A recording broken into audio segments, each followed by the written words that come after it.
Bang Maman ini maksiatnya luar biasa, ibadah kocar-kacir, tapi cinta banget sama Habib Salim Jindan.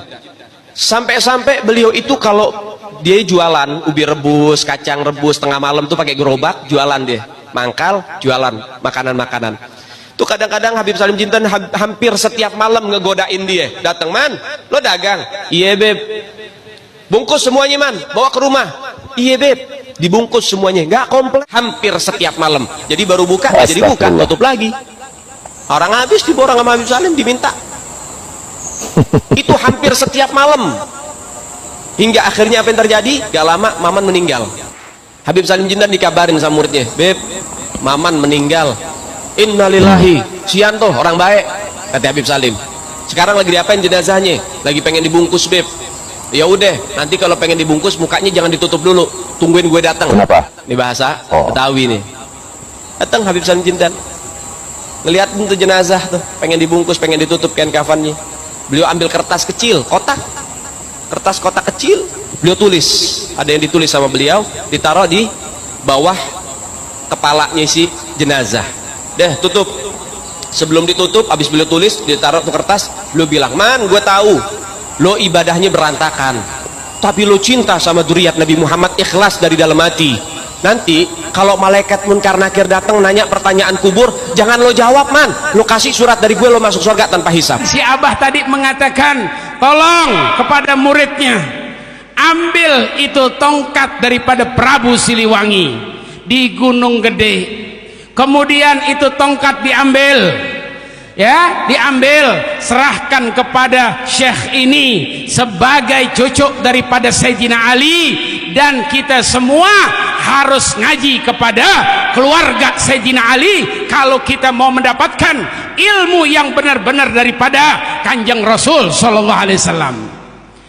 Beliau mengatakan, "Ya Habib, saya izinkan Habib masuk ke semua penjuru Jawa Barat, masuk ke Banten, masuk ke Kidul, masuk ke Pamengpeuk Garut, masuk ke Tasik, masuk ke Cirebon, seluruh daripada tanah Pasundan ini, karena Habib keluarga Nabi, karena Habib yang miliki ini tanah." Itu bajunya Habib Rahman Segaf kalau dibuka, ditaruh centelan, bajunya itu, dari bajunya itu keluar suara zikir Allah, Allah, Allah, Allah dari bajunya. Tasbih, beliau punya tasbih. Tasbihnya kalau ditaruh, tasbihnya jalan tak tak tak tak, dikira sama di si tasbih masih dipakai. Syekh Sultana itu adalah istrinya Al Habib Abdurrahman As-Segaf. Sebagian riwayat dikatakan cuman dinikahi tapi nggak dikumpuli. Cuman dinikahi tapi nggak dikumpuli. Kata Habib Abdurrahman As-Segaf, kalau nggak salah beliau mengatakan, "Anti zaujati fil jannah." Kau akan jadi istriku nanti di surga. Habib Abu Bakar bin Muhammad As-Segaf diperintahkan oleh Rasulullah untuk datang kepada Habib Saleh bin Muhsin Al-Hamid. Diperintahkan untuk datang ke Gresik. Habib Saleh bin Muhsin Al-Hamid ini diperintahkan oleh Habib Abu Bakar bin Muhammad As-Segaf untuk mandi di kamar mandi yang khusus. Kemudian setelah Habib Saleh ini mandi, beliau ini dipakai jubah, imamah dan sorban, di mana sorban itu Habib Abu Bakar mendapatkan dari Rasulullah SAW dalam keadaan yaqdatan, dalam keadaan terjaga, bukan dalam keadaan mimpi. Tahun 70 tahun digali sudah. Saya ini ketika digali kuburannya, beliau Al Habib Musyayya duduk di kuburannya, duduk baca Quran, digali. Apa kata Habib yang ada di kuburannya? Tutup, cak mau ngomong. Kamu kalau ngomong cerita sama orang, Allah akan takdirkan kamu nggak panjang umur. Akhirnya didesak sama istrinya, cerita tukang gali kuburan. Ketika digali, nggak taunya Habib sedang duduk di kursi emas dengan membaca Al-Quran. Cerita, nggak sampai seminggu mati. Perjalanan itu hafal Abu ya, nggak ada nafas sama sekali, sampai 10 menit atau 15 menit pada saat itu.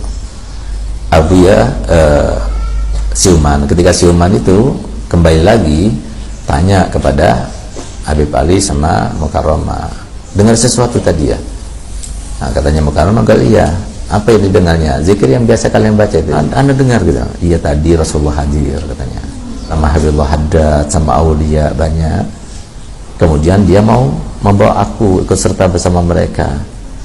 Maka aku katakan, Waladi Zain belum datang sebagai penggantinya. Kasih waktu aku dulu. Akhirnya apa?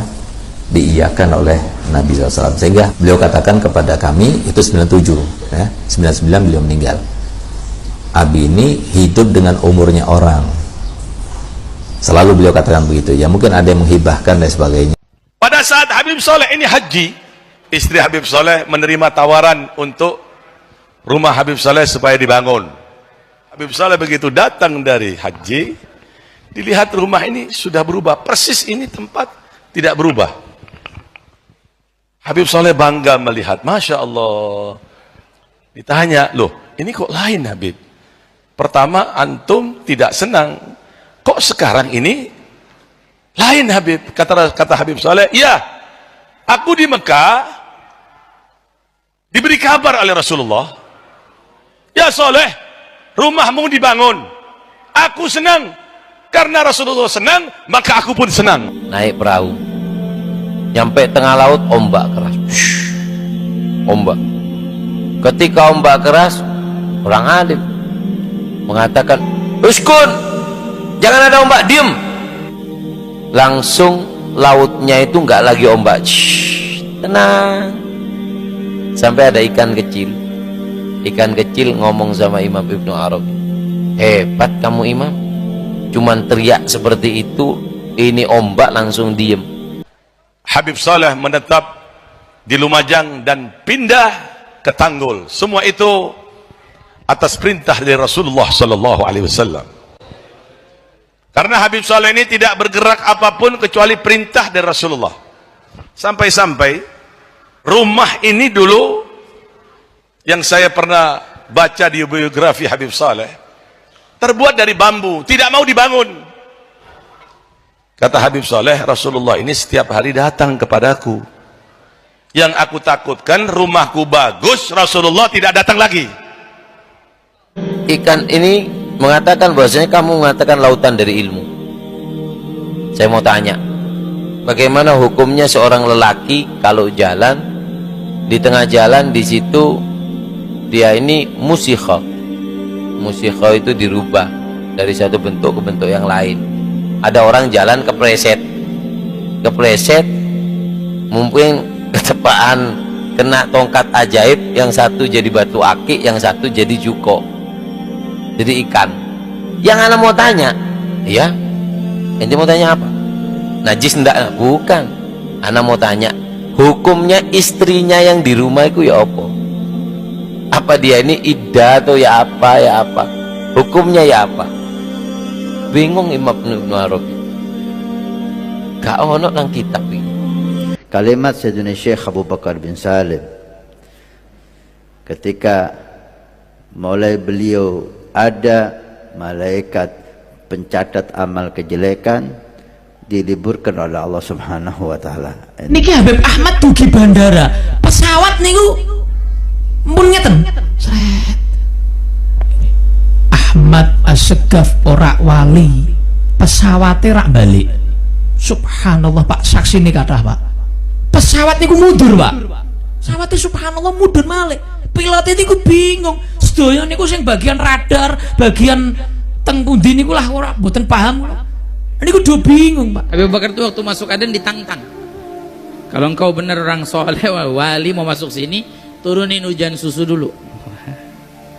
Abu Bakar itu terkenal di kota Aden. Dia waktu mau masuk Aden doa, ya sama subbil laban walad Abdullah dakhala Aden. Kayak langit turunin hujan susu. Anak Abdullah mau masuk Aden. Karamahnya itu hebatnya. Seren. Dia nulis wasiat minta dimandiin jenazah sama orang kaya raya. Pas dibaca wasiatnya bingung orang kaya.